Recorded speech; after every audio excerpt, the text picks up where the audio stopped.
নমস্কার, শান্তনু হাজরা বলছি। আজকে আমার চ্যানেলটা তো হাসির চ্যানেল। সমস্ত যে দৈনন্দিন ঘটনা ঘটে, অর্থাৎ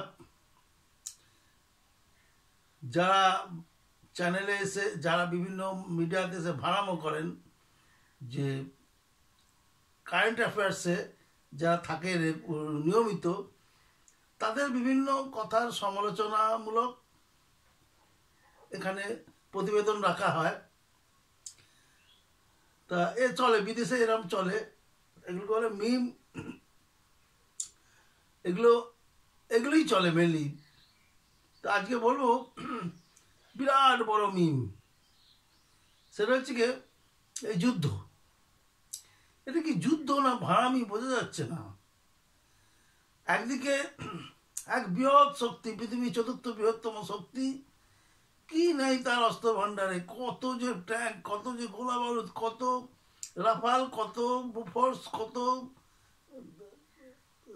সাজোয়া, কত সবচেয়ে বেশি মিলিটারি আছে, পদাতিক বাহিনী আছে, আর এয়ারফোর্সের কথা নাইবা বললাম, আর সর্বোপরি অ্যাটম বোম আছে।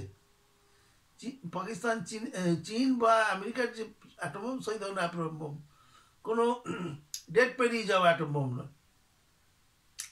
তাই এহেন পয়েলগাঁয়ে নিরীহ মানুষের উপরে হিন্দু বেছে বেছে মেরেছে পাকিস্তানি সন্ত্রাসবাদীরা। ভারতের সমস্ত মানুষের এখন অভিযোগ পড়েছে পাকিস্তানের উপরে যে ইমিডিয়েট অ্যাকশন নাও, ধ্বংস করে দাও পাকিস্তানকে। এবং রিসেন্টলি সব গাজায় দেখা গেছে যে ইসরায়েল কীভাবে গাজাটাকে বোম মেরে মেরে একদম শেষ করে দিয়েছে। এইরকম ভাব পাকিস্তান ভেবে নিয়েছে যে আমাদের ওই হাল করবে ইন্ডিয়া। তা এখনো যুদ্ধ শুরু হয়নি।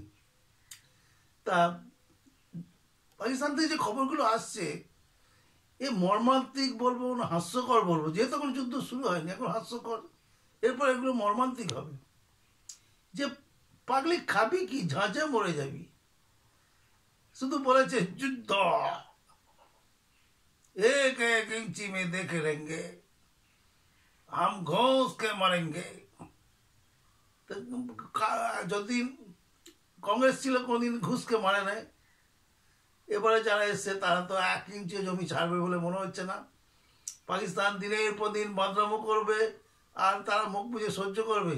অত ভয়ঙ্কর রাষ্ট্রনায়ক, তার এত শৌর্য বীর্য, তার এত মিলিটারি, এত অস্ত্র শস্ত্র, এত সম্পদ, এত টাকা পয়সা, সে ওই একটা ছোট লোক পাকিস্তানের কাছে মাথা নিচু করে থাকবে? হবে না। সে পাকিস্তানকে গাজা বানাবেই, মানে পাকিস্তানিরা যেটা মনে করে। তা কি হয়েছে, যুদ্ধের নাম শুনি ওদের সেনাপ্রধান দেশ ছেড়ে পালিয়েছে, তার বাচ্চাদের ছেলে বউকে সব লন্ডনে পাঠিয়ে দিয়েছে। লন্ডনে একটা কলোনি আছে, এই পাকিস্তানের সেনাবাহিনীর লোকেরা সেখানে গিয়ে রিটায়ারমেন্টের পরে থাকবে। কারণ রিটায়ারমেন্টের পরে তারা দেশে থাকতে পারে না, কারণ পাকিস্তানে থাকাকালীন, মিলিটারিতে কাজ করাকালীন ওরা এত ঘুষ খায়, এত কাটমানি খায়, যে ওদের বাইরে থাকা মুশকিল, ওদের জেলেই যেতে হয়।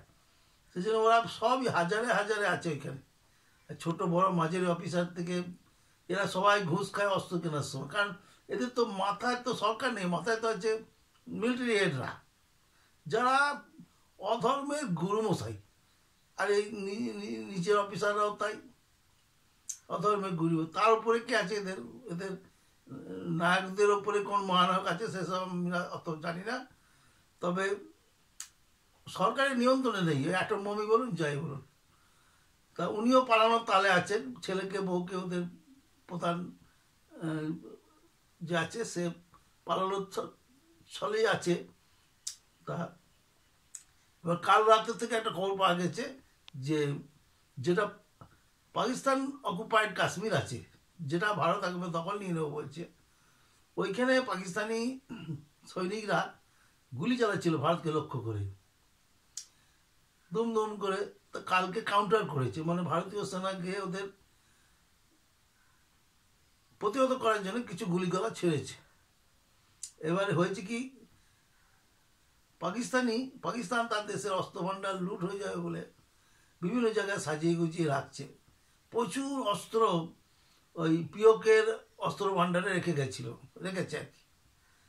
তা যা শুনলাম যে একটা মাত্র বুলেট হুস করে চলে গেছে সেই ম্যাগাজিন, ওই যেগুলো অস্ত্র রাখা ওগুলো ম্যাগাজিনে ঢুকে পড়েছে আর পুরো ম্যাগাজিনটা উড়ে গেছে। অতগুলি অত বোম বারুদ বন্দুক কি না ছিল সেখানে অস্ত্র ভাণ্ডারে, সব উড়ে গেছে কাল রাতে।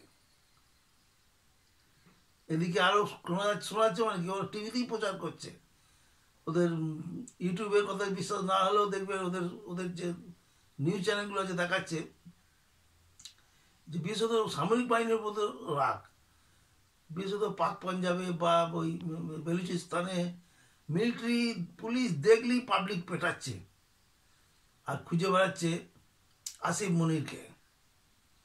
হারামজাদা যুদ্ধ লাগিয়ে দিয়ে কেটে পড়বে। আর কয়েকটা হারামজাদা বসে আছে, যেমনি আমাদের দাউদ ইব্রাহিম আছে, আর আছে ওই ওই ওই যারা কদিন আগে ধরা পড়লো এ সমস্ত জঙ্গিরা, হাফিজ শহীদ আছে। এই হাফিজ শহীদকে মানুষ পেলে একদম কুচি কুচি করে দেবে। ওখানকার মানুষ, আমাদের লোক না। তাই হচ্ছে পাকিস্তানের গল্প। আর যেটা ভয়ঙ্কর গল্প সেটা হচ্ছে কি, গতকাল থেকে পাকিস্তানি সৈন্যবাহিনীতে শুরু হয়েছে গণইস্তফা। যে কত অফিসার, 2000-এর ওপর অফিসার ইস্তফা দিয়েছে। আর নিচে তলার সৈনিকরা তো কথাই নেই, এখন ইস্তফাপত্র নেওয়ার লোক নেই।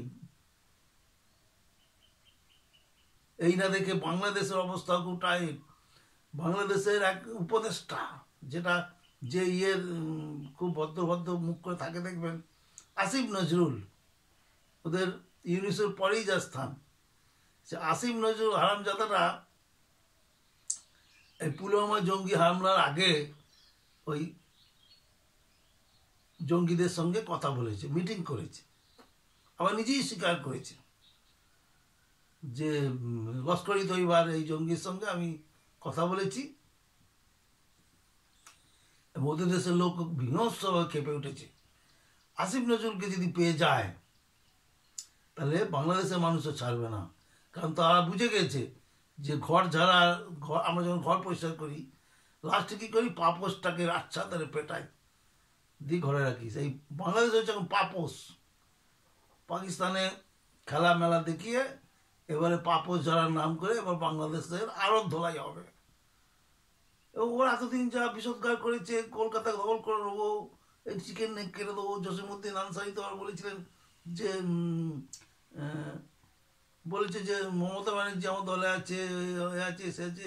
আর ওই বিএনপি মির্জা ফখরুল বলেছিল যে পাকিস্তানের কাছ থেকে আমরা অ্যাটম বোমা নিয়ে আইসা ভারতের উপরে ছড়াই দিব, পাঠাই দেবো, চিকেন নেক দখল করে নেবো আমরা। আরেক বুড়ো মেজর বলেছিল যে আমরা 18 কোটি মুসলমান, তার সঙ্গে ছাত্র যৌবন মহিলা, আমরা কলকাতা 2 দিনের মধ্যে দখল করে নেবো।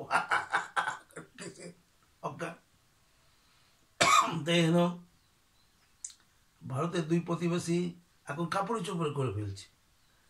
সাধারণ মানুষ, মিলিটারি তো যা হচ্ছে, রাজনৈতিক নেতারা যা করছে, সাধারণ মানুষ এই একটা রাত্রেবেলায় টর্চের আলো দেখলে এই আইসে ইন্ডিয়া আইসে। পাকিস্তানের তো আরো অবস্থা খারাপ। পাকিস্তানে জলে ভাসিয়ে দিয়েছে, খরায় জ্বালিয়ে দিচ্ছে। পাকিস্তানে মানুষ সব রাতে ঘুমাচ্ছে না, কোথায় লুকাবে? লুকোনোর তো জায়গা নেই। পাকিস্তানের লোকেদের পাকিস্তানেই লুকোতে হবে, কিন্তু সে তো এমন অস্ত্রের নাম শোনা যাচ্ছে যে মাটি ভেদ করে সেখানে ঢুকে যাবে।